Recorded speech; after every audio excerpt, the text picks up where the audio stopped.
若不幸发生急性脑中风，上要紧的就是替病患争取到治疗时机，因为若是延误到黄金治疗时间，中风的后遗症恐惊会造成社会、经济、家庭以及个人的重大负担。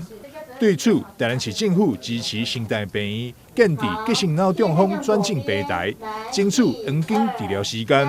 透过成大团队，还有成大医学团队，我们林教授，成大医工团队的一个努力，能够有效的这个降低转诊的时间，从原先原先是280分钟变成178分钟，已经降低了100多分钟。所以说，在疫情期间反而比疫情前还要好。我们一般来讲说，碰到因为疫情，大家还要再做很多的，譬如说做 PCR， 在先前做 PCR， 现在还要做快筛，还要做一些相关的一些病患的一些住院前的一个准备。但是我们的转诊时间反而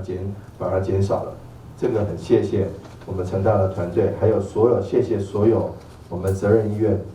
的团队，大家一起携手协力。台南市目前共有13间病院参与这项计划，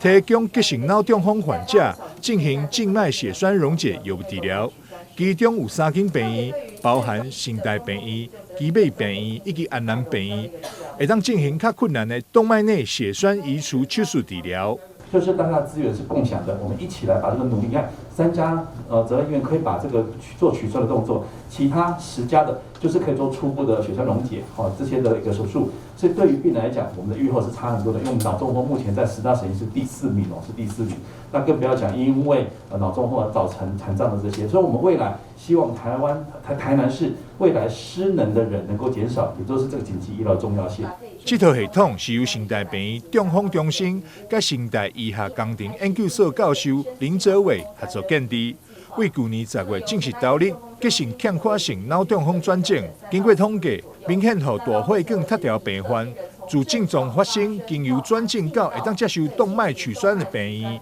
时间缩短66分钟；接受动脉取栓治疗前的脑部影像评估时间缩短86分钟，并予该类病患实际接受动脉取栓的时间缩短达到62分钟。